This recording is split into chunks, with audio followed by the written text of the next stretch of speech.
বাংলাদেশে শ্রমিকদের কোনো অধিকার নাই।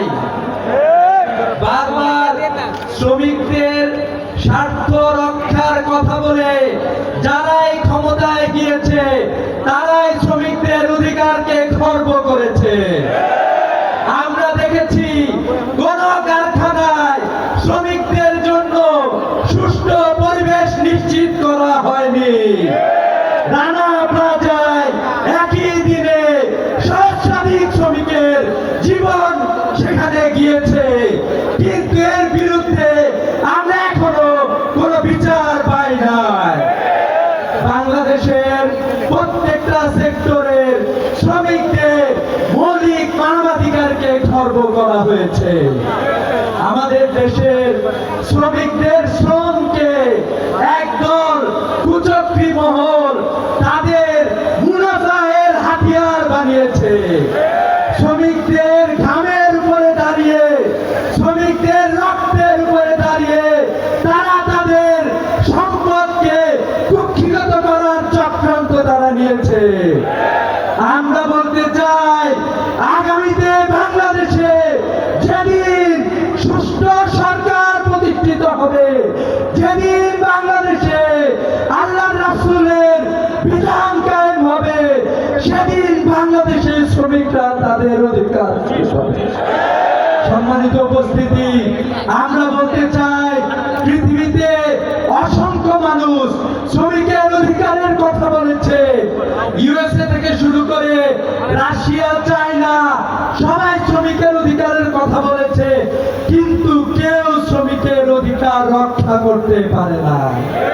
তাই আমরা বলতে চাই যে আদর্শ শ্রমিকের অধিকারকে রক্ষা করে, শ্রমিকের হক ফিরিয়ে দিতে পারে, বাংলাদেশের ন্যায্যতা প্রতিষ্ঠা করে, সে আদর্শের নাম হচ্ছে হযরত মুহাম্মদ সাল্লাল্লাহু আলাইহি ওয়াসাল্লামের আদর্শ।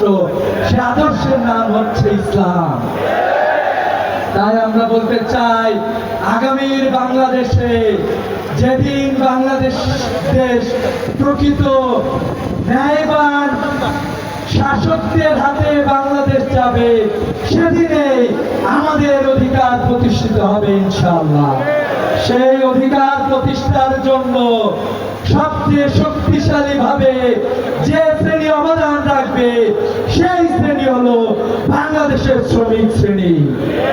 পৃথিবীর কোনো পরিবর্তন হয়নি যে পরিবর্তনে শ্রমিকদের অবদান ছিল না।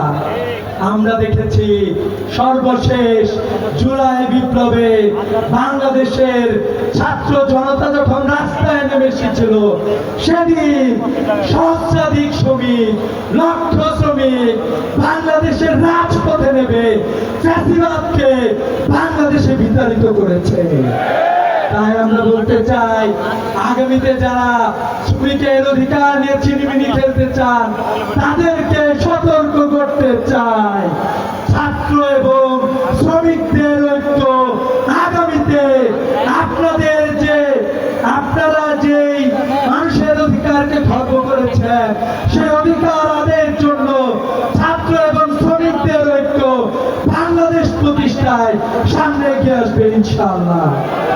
সম্মানিত উপস্থিতি, ছাত্র এবং শ্রমিকের ঐক্যকে আগামীতে প্রতিষ্ঠা হবে, সেই ঐক্য প্রতিষ্ঠিত হবে, সে আহ্বান ব্যক্ত করে আমি আমার কথা শেষ করছি। আসসালামু আলাইকুম ওয়া রাহমাতুল্লাহ।